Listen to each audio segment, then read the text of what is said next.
Welcome to Mac Stories Unwind, the show that's all about the picks.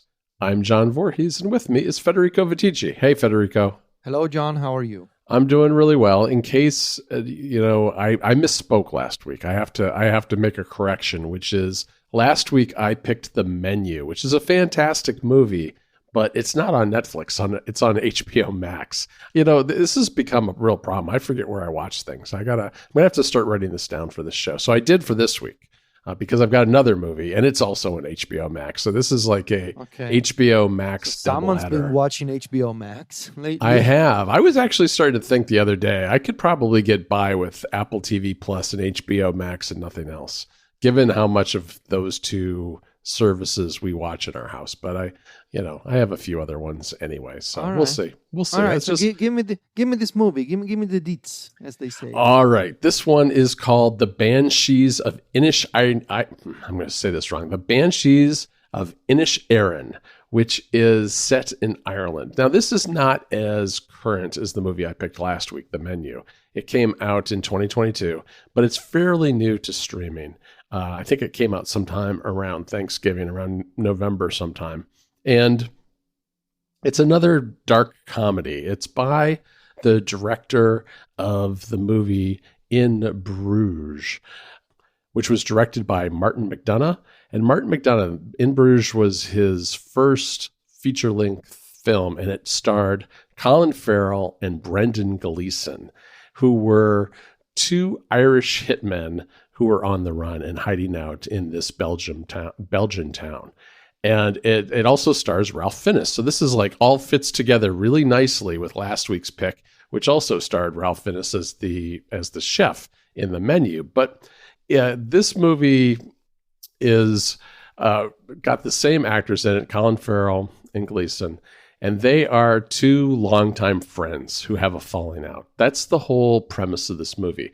They live on a tiny little island off the coast of Ireland. This is not a real island. It doesn't exist. It's made up. Inisherin is not a real place. But this was filmed in and around parts of Western Ireland, I believe. But it's a very small farming community on this island where there's really virtually nothing to do. I mean, everybody's pretty much a farmer or some sort of, there's a mailman there and a policeman. And, it's just a very simple village full of people who all know each other because there are so few people on the island. And so every day at 2 p.m., I believe, these two friends would get together and they go down to the pub. And sometimes the one guy would bring the young guy played by Colin Farrell, would bring along his donkey. And sometimes he wouldn't. He had like a pet donkey. His donkey didn't really do much for him other than be his companion. And he lived with his sister. And it's you get the impression very quickly just how small this island is. Everything, despite the beauty of the Irish coast being in every scene, you realize that the lives of these people are both simple but also very close in kind of the claustrophobic sense, where if you want to do something, you're either working on your farm or maybe you're going down to the pub or you're going down to the the supermarket and gossiping with the woman behind the counter who is the only person who gets the mail. You have to go get your mail down at the store. And so it's a very self-contained little universe of people. And so Colin Farrell is living with his sister, and they tend to their farm. And every day at 2:00, he goes down to the pub for a pint to meet his friend. Until one day, his friend doesn't show up. And he goes around, knocks on his door, doesn't answer, looks in the window and sees his friend sitting there staring at the fire in the fireplace. And he's like wondering what's going on. So he leaves. And eventually he finds out, and this is all just set up, it's not really giving away the plot, that his friend, who's played by Gleeson, he doesn't want to have anything to do with Colin Farrell's character anymore. He's decided that Colin Farrell's character is too simple for him, that he needs something more out of life than going down to the pub and drinking a beer with his friend every day. And so he wants to have nothing to do with him. He literally shuts him out of his life and tells him, I won't talk to you. Don't talk to me. and abruptly ends their relationship after years and years and years. And the rest of the story is about kind of both the physical and the mental anguish and torture that has on Colin Farrell's character, who now he's a guy who's a very simple person who just enjoys the simple things in the lives of tending to his farm and hanging out at the pub with his friends and telling stories and talking. And now he's lost this enormous piece of his life. And his friend has cut him out because he's decided that he wants to become an artist and that he's going to do more with his life than just hang out at the pub. And it's both a very sad story about, people who change over time and how that affects the people around them, and also a bit of a commentary, I guess, on the tortured artist theme, where this guy who's his friend, he clearly suffers from depression, I think, and has decided that he's going to kind of lean into his depression and his tortured nature and use it as a way to feed his art, which has very, very serious consequences as the tale goes on. There's also in this story a younger kid who's in the town who's kind of he's attracted to Colin Farrell's sister, and he's always hitting on her, and she wants nothing to do with him. And there really aren't any other young women on the entire island, as far as you can tell, at least in this village. And so he's just kind of like shunted and ignored, just in the same way Colin Farrell's being ignored by his friends. So it's this story about relationships and the impact of shutting people out of your life can have on others. And it's a little, as I said, it's pretty dark when it gets down to it, but it is also very funny. I mean, there are funny moments related to, living in a small town and living in a village and that sort of thing, which I really enjoyed. But this is one that I think is probably an Oscar contender this year, because it's both, it's both kind of a tight character analysis, I guess, of two people. And this time it's set in 1923. And so, what you've got is just farmers working on this small island, and they never really leave. It's, there's like a boat that comes by every so often to drop off supplies, but otherwise they're living in the middle of the Atlantic with very little contact with the outside world, which is kind of interesting. And what that does to people when they're in such a small community. This sounds very unique and different. It is very different. I won't give away the parts that are really kind of shocking and unique, but those come later. But it's really about isolation more than anything else, both physically being on the island and mentally in the way these characters kind of decide to, interact with one another. Got it. Interesting. I'll add it to my list. Mine is a much simpler, fun pick, short one, but it's a fun movie that I enjoyed over my holiday break. So this is Matilda the musical. This is on Netflix. So there's a bit of context necessary here. So Matilda the musical is this movie from a few months ago, directed by Matthew Warchus, with a screenplay by Dennis Kelly.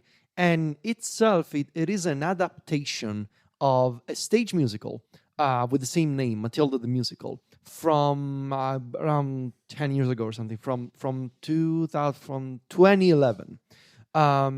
This is the movie version of that stage musical. However, the stage musical, this is the historical context, the stage musical was based on the original 1988, so it's got my same age, the 1988 novel Matilda by Roald Dahl, who was I want to say British novelist, I think. Mm-hmm. Yeah, British. I don't novelist. know if he's British or not, but he's done a lot did Charlie and the Chocolate Factory and James and the Giant Peach and a bunch of other books. Yeah, when I was reading about Roald Dahl, I'm pretty sure I remember that he used to be like a wartime fighter ace in the in the army. Like Oh, okay. Like the guy did a World bunch War of II or?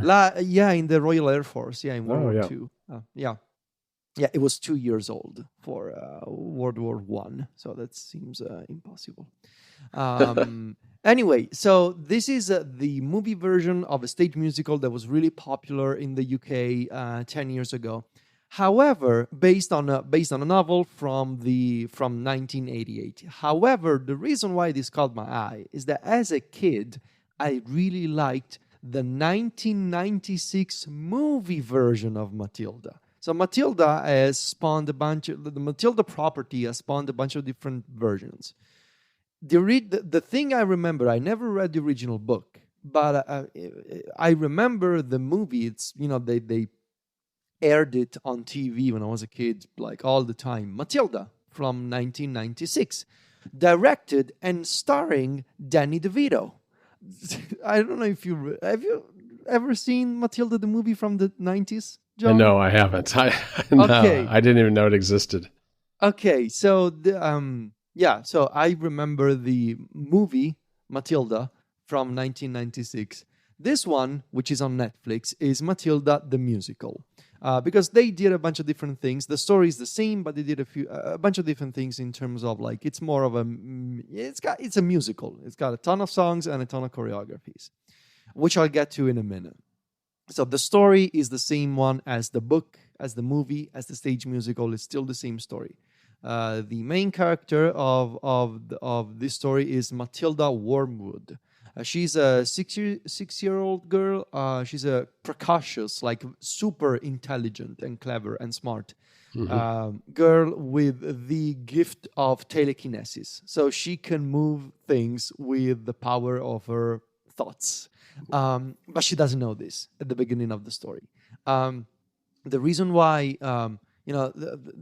Matilda, she's a very bright and different kid with an unfortunate background.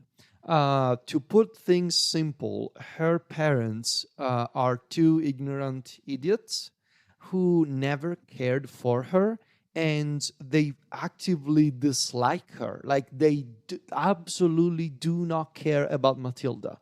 They are the kind of people who are obsessed with wealth and making money quick and easy, and they are obsessed with spending that money and appearances. Like they don't care for their daughter. They wanted a son, and when they realized, like in the movie, in the original movie, and in Matilda the musical, the new one as well, it is shown that the mother doesn't even realize she's pregnant until she's at the hospital and she goes into labor, and they realize they're having Wow. a daughter, and they are disappointed by the fact they're having a daughter. So they don't even school their daughter. And when social services and the local school realizes that this kid hasn't been properly schooled, they convince the parents to enroll her into this elementary school called Crancham Hall, which is a funny name because of the headmistress of the school, which I'll get to in a minute. Matilda, of course, she's a very bright kid. She's very gifted, and she loves reading. She loves reading books and poetries and like all kinds of things. She's a bit of a genius, effectively. The problem with this Crancham Hall Elementary School is that it is run by the headmistress, Miss Agatha Trunchbull. And so the Trunchbull, as you know, it's always referred to by her last name, basically. The Trunchbull, she's like this former hammer thrower. Oh, wow. She and it's always been portrayed in the book, at least based on what I've done in my research, in the original movie and in the new movie, as this larger than life character who's like physically impressive, very strong, and she is this sadist, evil person who fundamentally hates children and wants to see them suffer. Obviously, this is not a dark movie. This is a comedy movie, and the evil of the Trunchbull, who's played by an incredible Emma Thompson in in Matilda the musical. It's always portrayed in a way that um, basically she hates children and she wants to make their lives very difficult at the school, and to the point where she physically hurts them. But the kids in Matilda, they're like invincible because despite all these insane tortures that Agatha Trunchbull um, uh, performs on them, they are effectively indestructible, and they always come sort of trotting back to the school. And they know that the evil of the headmistress Trunchbull is basically a necessary evil that they need to endure until Matilda arrives at the school.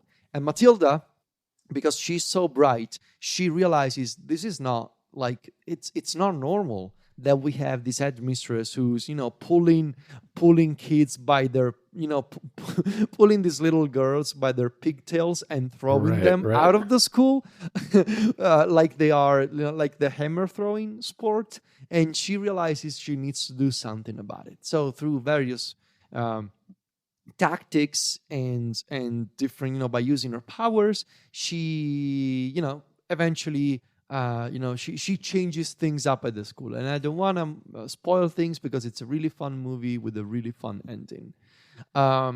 This is probably like if you are my age, you probably seen Matilda the movie, or maybe you went to a local theater to see the stage adaptation of Matilda the musical. There's a couple of things I want to point out here. In my opinion, the main character of the movie has never been Matilda. She's a rather, I think, unremarkable hero. The real character, I think, is the Trunchbull, and it's such a weird character, moved by weird motivations. Mm-hmm. And even though it is portrayed in this sort of dark comedy style, like I think it's an interesting character in terms of what the author was trying to say, for when it comes to to what is the role of an educator, and what are the how tough can you be on a kid. And so yeah, I've always been fascinated by the role of Agatha Trunchbull in these movies. The other thing I will point out is that Emma Thompson is incredible in this role. I was doing some reading about like how she transformed for Matilda the musical, and like every morning she had to arrive at 5 a.m. on set. Oh wow! Because they needed to apply like these prosthetics, like this plastic chin to make her chin longer, and these fake cheeks, and wow. all this padding for her dress, because like the Trunchbull always wears like this like military uniform for some reason instead of like a normal attire. And the other thing I will point out, incredible songs and choreographies. I watched this movie with Sylvia. She was also impressed by the choreographies in this movie, especially the very last song, Revolting Children. Really well done, really like a visual spectacle in addition to the musical aspect itself. Like the songs are really good, but the visual, like how the choreographies are shown in the movie, like also super well done. And you can tell that these kids are incredibly talented dancers and performers as well. So yeah, fun movie. Even though it's a story I've seen before, I've read before, it still holds up pretty well if you want to spend like a fun couple of hours and listen to some fun songs and see great performances by kids who are super talented dancers. And of course, Emma Thompson. So yeah, it's a fun movie. Yeah, that sounds like a great one. I mean, I'm familiar with the book. I haven't read the book, and I haven't seen any of these movies or the musical. So it sounds like the musical is a good place to start. So maybe I'll do that. All right, Federico, that's it for this week. You can find us over at macstories.net. We are on Mastodon and Instagram, where Federico is at Viticci. That's VITICCI. Just add an at macstories.net to the end of that if you're on Mastodon, and just use that handle if you're on Instagram. And I'm at John Voorhees, JohnVoor. HWS. Talk to you next week, Federico. Ciao, John.